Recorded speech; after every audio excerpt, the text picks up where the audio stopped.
Hey, one more again, this is your man, the Black Patriot, as you know. And you know, we're going to bring you policy. We're not going to talk about anything else. We're going to talk policy and how to have a conservative look at the policies being pushed, both by Democrats and Republicans. But before we get started into this here, let's make sure we give a big shout out to Red Elephant right here, rdelephant.com, new and upcoming conservative website. Make sure if you're not on there, go over there and sign up on there, rdelephant.com. When you do sign up, you will get this nice, lovely mug. What better way to represent in the morning when you go to work, being the elephant in the room, because that's what we should be. We should make people uncomfortable for being Republicans, being conservatives, right? We got to be that elephant, right? See the elephant, be the elephant. But make sure you go over there and sign up for that rdelephant.com. And there is a nominal fee, but just know portion of your fee to sign up for rdelephant.com goes to the Wounded Warrior Project. So please make sure you go over and do that. You'll be meeting a lot of great conservatives over there, and you'll also be helping our veterans out. So make sure you definitely go check that out. And they also have their app is now on iOS and Android now. So definitely make sure you go check that out. Now I hope to see you over there. If you do go over there, make sure you find me. UTTPP Rod is my handle over there. Make sure you find me and seek me out. A lot of great people. And like I said, you'll get this mug too for free, sent directly from the CEO. This is a grassroots thing going down here in Utah. So, and it's nationwide. You know, we got a lot of great people on the platform already. So it's definitely made for some great conversation and things like that. So definitely get over there, rdelephant.com. Make sure you check that out. Now, before we get into start getting sidetracked or what have you, let's go ahead and let's talk about this bill Kamala Harris is talking about here. Senate Bill 3712, right? It's the Lift the Middle Class Act. Lift meaning livable incomes for families today. That already sounds flawed, right? Already sounds flawed, right? It just breeds. You can smell it. Yeah, you smell it. Smell the BS in the air when it comes to that, right? But we're going to keep on and keep motoring on this one, all right? You know, I don't know if you remember, about half a year ago, almost a year ago, Kamala Harris was talking about UBI and how some cities are trying out UBI, okay? And I can't remember, it's like two or three cities in California. I can't remember what they are, but they are trying out, quote unquote, UBI, Universal Basic Income, there to see how it plays out. Now, this Lift Act is exactly what UBI is, right? Equal outcome for everyone. Now, a lot of you have heard me say this before, and I'll say this again. Everybody has equal opportunity, but should not have equal outcome. Because some of us have the ability to work harder. Some want to work harder, right? To achieve that. Why should we want to sit back and give everybody the same outcome, right? It'll only promote laziness. It'll stifle creativity. It'll stifle productivity. Okay.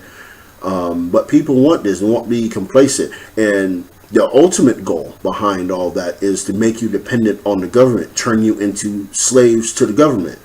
And a lot of you have heard me say state-sponsored slavery. This is exactly what it is. State-sponsored slavery. They want to get you on a dime and boom, right? They're trying to turn America completely into a welfare state. They've already done it to Black America. It's been a project in Black America since the New Deal. Okay, it's already been a project. They have pretty much perfected the project because the intergenerational poverty is so deep. People don't even know which way to turn at this point. They just have their hands out for the dole from the government. So now they're trying to make it nationwide with this particular act. So let me get into some of the things I found disturbing in this bill. Okay, now the Lyft credit, right, would reduce federal revenue by $2.7 trillion over the next 10 years. Okay, what's wrong with that picture? I know some of you are probably scratching your head, and some of us aren't, because we already know how I'm going to go down on this, right? Aren't we in debt over 20 trillion? and you want to reduce revenue by 2.7 trillion over 10 years. So we're just going to give out money that we don't have, basically, right? Does that really make sense, y'all? Yeah, I didn't think so. The next thing I found in this bill, it would slightly increase the weighted average marginal tax rate on labor, which will probably lead up to about 825,000 fewer full-time jobs and a 0.7% smaller economy in the long run. And now, not mind you, the pre-tax wages would remain unchanged. Now, why wouldn't you tax the pre-tax wages? Okay, if you're going to cut all these jobs, why would you not pre-tax? Change the pre-tax wages for these jobs. Now, I know Kamala Harris, she's an attorney general. She's not an economist. And whoever advised her on writing this, they lost their mind on this one. Real talk, right? The next thing I found out in this is with the small projected economy over the next decade would result in a slightly lower revenue collections. As a result, I've kind of estimated that this proposal will reduce federal revenue by 2.8 trillion on a dynamic basis. All right. This act will also greatly increase the progressivity of the tax code by raising the after-tax incomes of the bottom 20% of taxpayers by 20.5% overall, right? The taxpayer after-tax income would rise 2.4%. What's wrong with that? So you want to tax the impoverished to benefit the middle class. So this goes to that, you know how Democrats have that narrative where the rich get rich and the poor get poorer. Well, what is this kind of advocating, right? The poor is getting really poor, and the middle class, you're trying to bolster the middle class. Why aren't you trying to bolster the poor class of people? Right? Again, this is almost a slavery Ponzi scheme, if you really think about it, right? You have the bottom 20%, which are just scraping by, if not living on the street. You want to take more money from them to give the people in a higher status.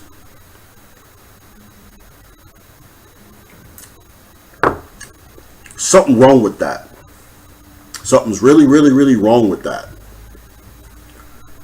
I just can't imagine someone with that kind of thought process.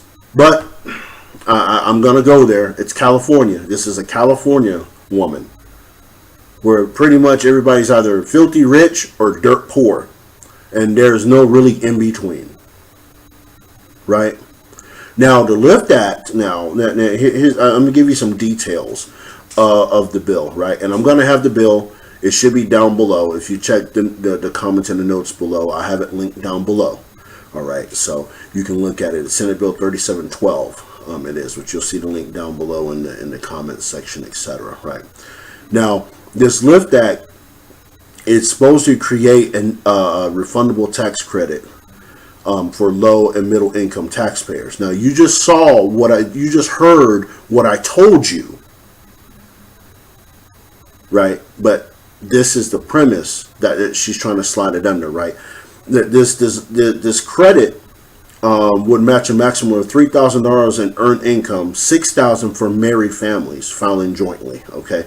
Now, this credit would begin to phase out for single taxpayers starting at $30,000 of adjusted gross income and $80,000 for single taxpayers with children, and begin phasing out for married taxpayers at $60,000 of AGI. Okay.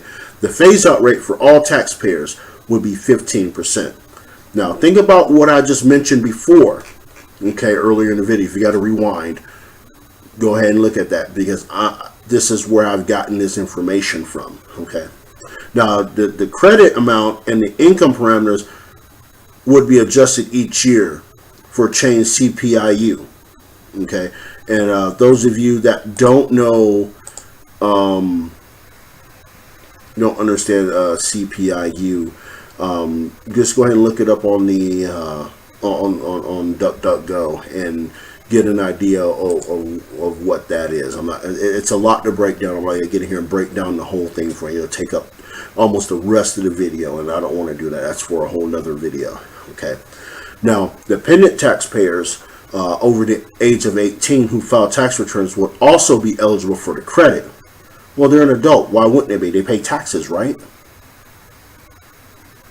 Well, you don't want to exclude, you don't want to discriminate taxpayers, do you? After you're discriminating the bottom 20%, right? Now, earned income in this proposal would be defined as wages, net self-employment income, and Pell Grants. Okay, which you already know those are already considered earned income, right? Now, taxpayers will no longer be eligible for the credit if they reported more than $38.50 in investment income. So, you invest money to better your future, and you're penalized for that. Now, investment. Now, how she's defining investment income is defined as interest, dividends, net capital gains, and rental income. So you can't have multiple streams of income due to